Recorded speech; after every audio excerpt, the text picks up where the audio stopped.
ஆனால் மரியாதைக்குரிய அமித்ஷா அவர்கள் கோவைக்கு வரும்பொழுது தேசிய ஜனநாயக கூட்டணியின் ஆட்சி தான் 2026 தமிழகத்தில் மலரும் என்பதை சொல்லி இருக்கிறார்கள். ஏனென்றால் இப்பொழுது நடந்து கொண்டிருக்கின்ற ஆட்சி மக்கள் விரோத ஆட்சி. அதை மூடி மறைப்பதற்காகத்தான் ஒரு சர்வ கட்சி கூட்டம் என்று ஒரு கூட்டத்தை கூட்டியிருக்கிறார்கள்.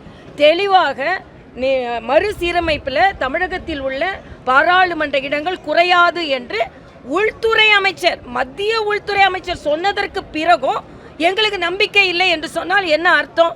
ஆக நீங்கள் வேண்டுமானால் பொய் சொல்லலாம், நீங்கள் வேண்டுமென்றால் வாக்குறுதிகளை நிறைவேற்றாமல் இருக்கலாம். ஆனால் மத்தியில் பாரதிய ஜனதா கட்சி மக்களுக்கு என்னென்ன சொன்னதோ அதையெல்லாம் நிறைவேற்றி வருகிறார்கள். மறுசீரமைப்பு என்று ஒரு பூதத்தை வைத்துக்கொண்டு இதுவரைக்கும் அறிவிக்கப்படலை, இன்னும் அதற்கான கால அவகாசம் இருக்கிறது. அது மட்டுமல்ல, மத்திய உள்துறை அமைச்சரும் பிரதம அமைச்சரும் உறுதியிட்டு சொல்லியிருக்கிறார்கள், தமிழகத்தின் இடங்கள் கூடுமே தவிர குறையாது. என்ன மற்ற மாநிலத்தில் குறையுமா கூடுமான்னு நீ சொல்லுனா என்ன அர்த்தம்? தமிழக மக்கள் என்றுமே வஞ்சிக்கப்பட மாட்டார்கள்.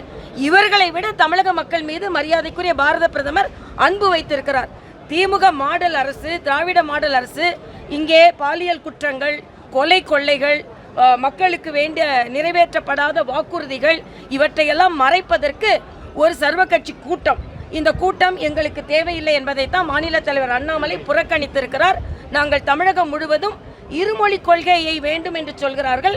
ஆனால் இவர்கள் குழந்தைகள் எல்லாம் மும்மொழி படித்து கொண்டிருக்கிறார்கள். அதனால் மும்மொழி கொள்கையை ஆதரித்து கையெழுத்து இயக்கம் இந்த தமிழகம் முழுவதும் நடைபெற இருக்கிறது. இதை நாங்கள் நடத்த இருக்கிறோம். மீண்டும் தமிழக பாஜக தலைவராக நீங்க வரதுக்கு நான் தமிழகத்தின் தொண்டராக, பாஜக தொண்டராக நான் என்றைக்குமே பணியாற்ற தயாராக இருக்கிறேன். தலைவர் சிறப்பாகவே செயலாற்றி வருகிறார். அதனால நான் தொண்டராக பணியாற்றுவதில் பெருமைப்படுகிறேன். ஆளுநராக இருந்து கூட நானே ராஜினாமா செய்துவிட்டு உங்கள் அக்காவாக வலம் வர வேண்டும் என்று ஆசையோடு வந்திருக்கிறேன். 2026 பாஜக மிகப்பெரிய கூட்டணி அமைக்க வாய்ப்பு இருக்கா? நிச்சயமாக பாஜக எந்த கூட்டணி அமைக்கிறதோ அந்த கூட்டணி தான் வெற்றி பெறும். பாஜக இடம்பெறும் கூட்டணி தான் ஆட்சி அமைக்கும்.